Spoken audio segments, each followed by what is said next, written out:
Welcome back to the One Special Place podcast. I am your host Pratiksha Gupta, and we are in conversation with Dr. Mohita, the CEO and founder of the Cognitome program. She's a neuroscientist from Dubai, and today is the part 2 of our series of conversations with her. The topic in discussion is role of cognition in child development.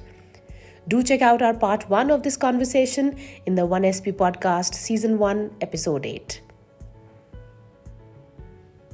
We discussed about milestones, what is cognitive development. We discussed and dispelled some myths and common misconceptions.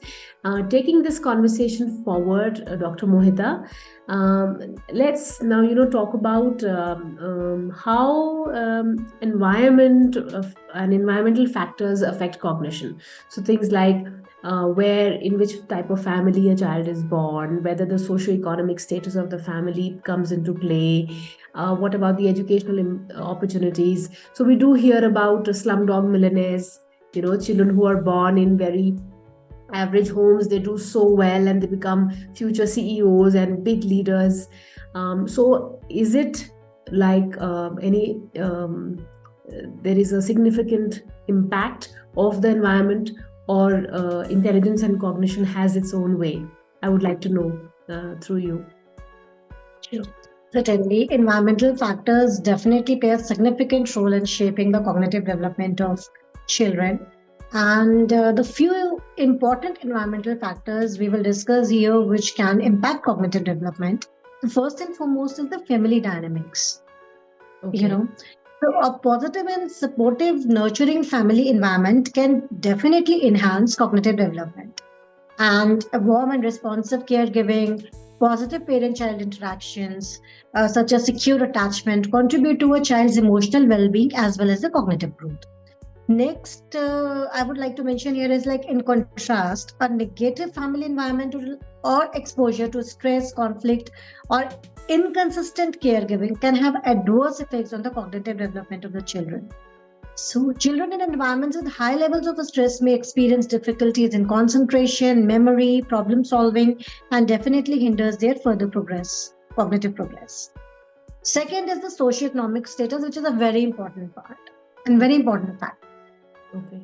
A positive and higher socioeconomic status often correlates with increased access to the resources, right?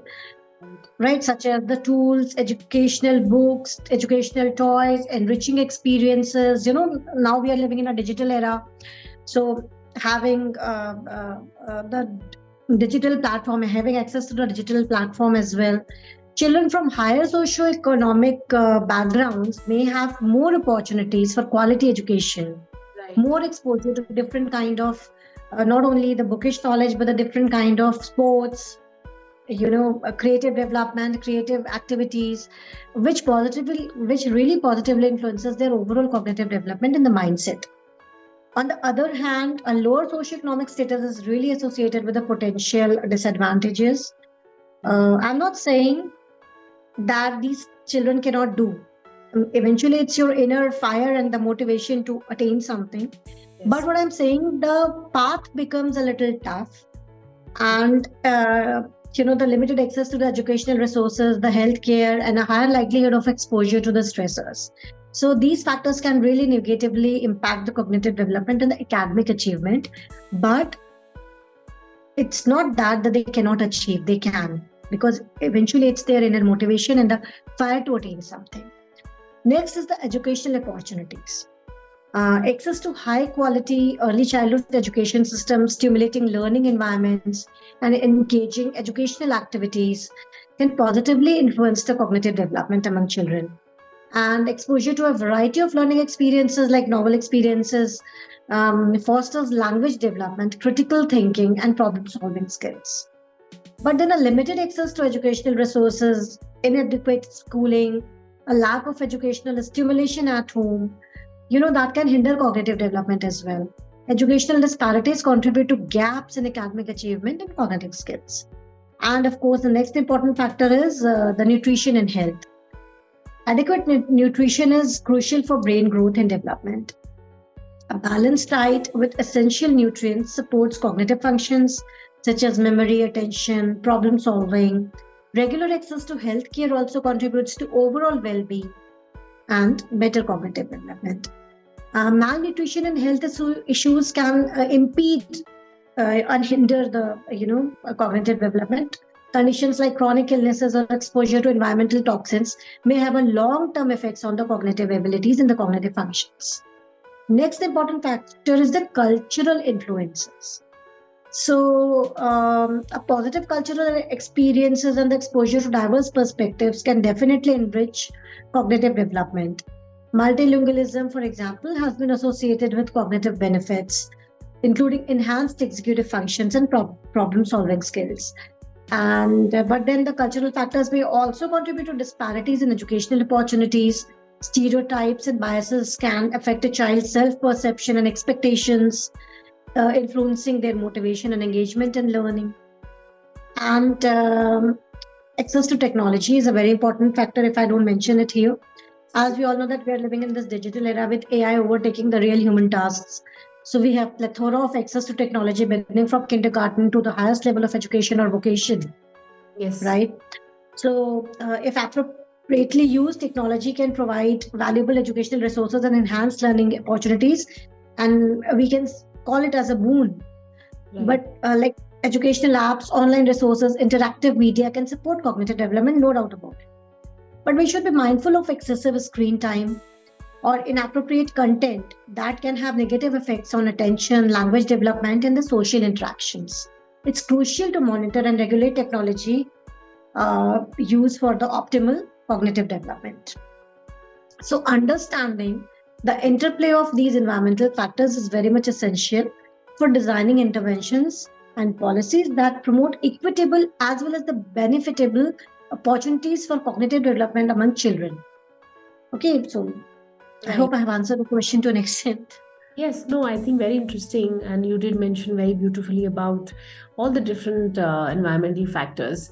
So one thing that I would like to probably discuss it once again, probably emphasizing on this fact is because, at one special place, we are dealing with children with disabilities and children with special needs and even other children who have just speaking or fluency problems and communication difficulties. So do you think that a child who has a delay in milestones of language development, that aspect also is a factor which contributes to cognitive development? So what I'm trying to say here is, I'll repeat my question, I'll rephrase it. So say a child who has had a delay in speech and language milestones, is he or she also susceptible to have some impact or change or effect in the way cognition develops for that child? Yes, certainly, because language itself is a cognitive function. Yes. Comprehension and the speech and language comprehension, articulation, speech articulation, these are all the cognitive functions. Right. So definitely it happens. It will affect the cognitive functions and if there is a delay in the speech and language development. So we would definitely be interested in knowing some activities as we talk along, some tips that you might want to share to help cognitive development. We'll come to that question shortly. But let's first, you spoke about, how technology is advancing and how digital experiences, they impact cognitive development. So you did mention about balancing screen time, but are there any other tips or measures that you can share which parents can take to ensure that they have the child has a healthy balance in this aspect of continuing to consume the digital content for the advantage of cognitive development or language development, and also still be mindful about using technology? The impact of digital experiences on the cognitive development of children is a complex and evolving topic.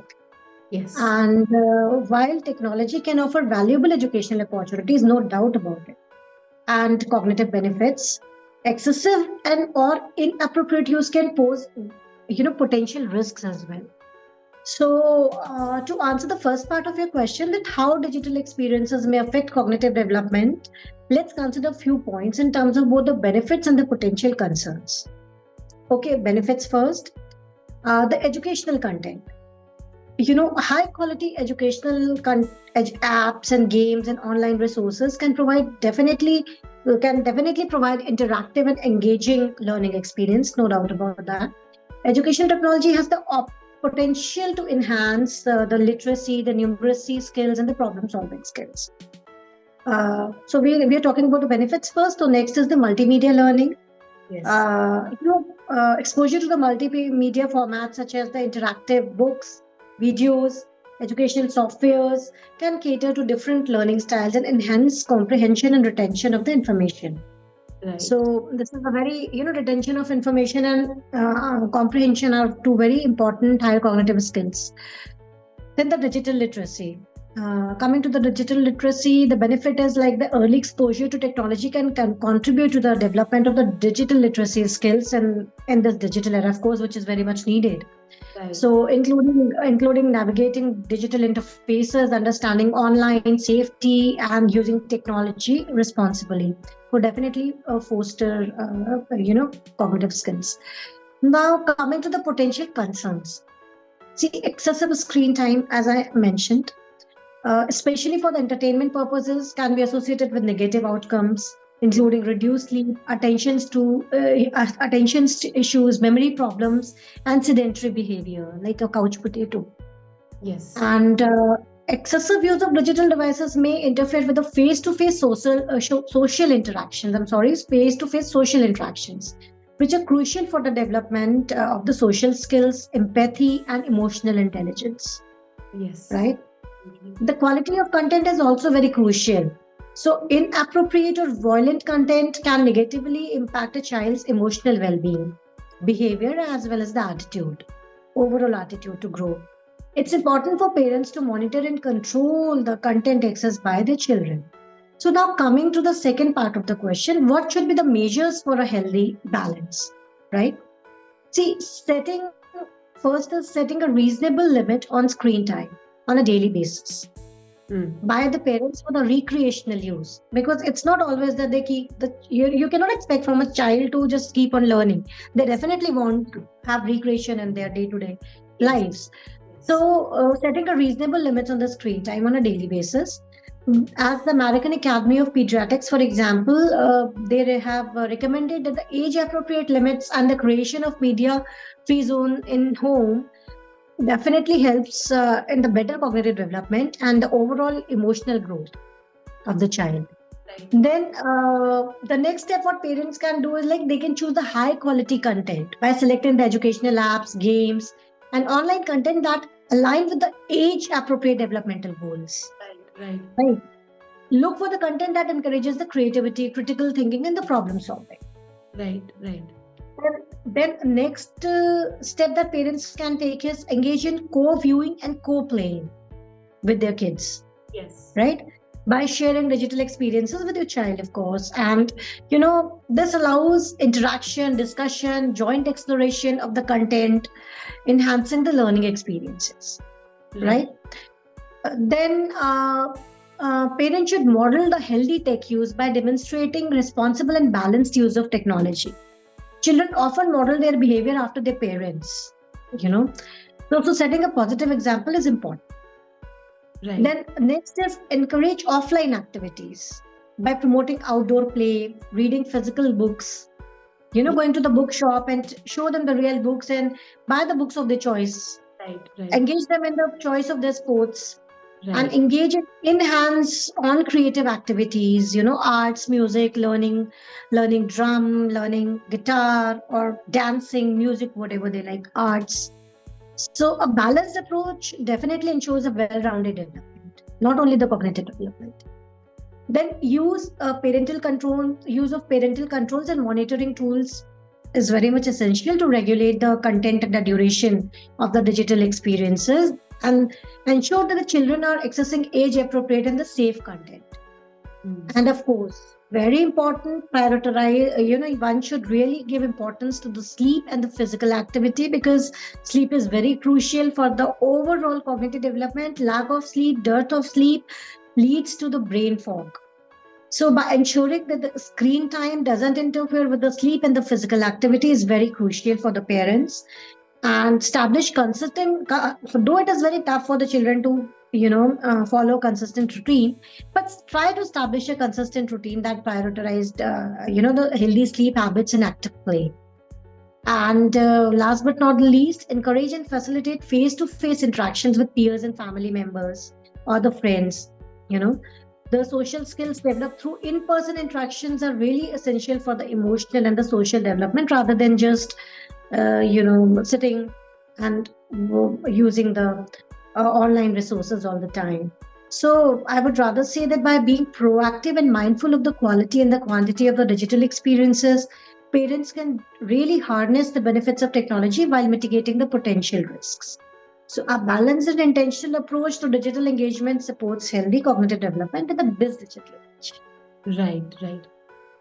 So some great inputs there. I think all parents would benefit from the measures and the tips that you've suggested in balancing digital screen time, and to still work on using the technology at hand, the advancements in science to help their children have a better experience in their childhood. Now, Dr. Mohita, I would like to ask you and discuss about how genetics versus nurturing, so nature versus nurture, as we say, is it like both of them are important? So is there an interplay? Are there any current researches that suggest that nature and nurture both are needed, or is one stronger than the other? And how does genetics and the early experiences of nurturing, how do they interact and affect the cognitive development in children? I would like to know your views on this. Yeah, Pratiksha, this is a very important question to address here, and we would really be lacking if we won't address this question here, because this debate, nature versus nurture, has been going for ages. Yes. And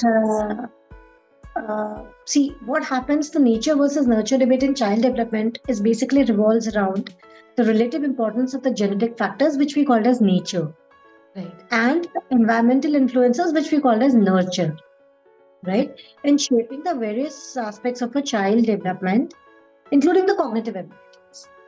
Right. So, however, the current research suggests that both nature, that means genetics, as well as the nurture, that means the environment, dynamically interact with each other and play complementary roles in the overall development of the child, including the cognitive development. So we will discuss both one by one. So first, let's focus on the genetics, that is the nature aspect. See, it comprises of three factors. First, inheritance of traits. So, genetic factors contribute basically to the inheritance of traits, including cognitive abilities. And there are certain genetic variations that might influence a child's predisposition to the aspects of intelligence, memory, and other cognitive functions. And the second factor, the important factor in the category of nature or the genetics, is the neurobiological foundations. So, as we discussed, that the genetic factors might influence the development and organization of the brain as well. The interplay of genes determines the structure and function of the brain and laying the foundation for the cognitive processes. The next is the critical period. As we discussed, the periodic time frame for the cognitive development among the child. These are the critical periods in the early development, where genetic factors play a significant impact, on the formation of neural connections and the development of cognitive skills. Right. So how it's important to note that genetic expression can be influenced or changed by the environmental factors. So now coming to the environment around us, that is the early experiences or the nature or the nurture aspect. So it consists of the two important factors to be effective, right? An environment that is stimulating. Yes. Okay, so environment, particularly in early childhood, play a very crucial role in shaping up the cognitive abilities and the cognitive functions. So, as I mentioned, an environment that is stimulating and enriching with opportunities for learning, exploration, and social interaction can positively impact the cognitive development.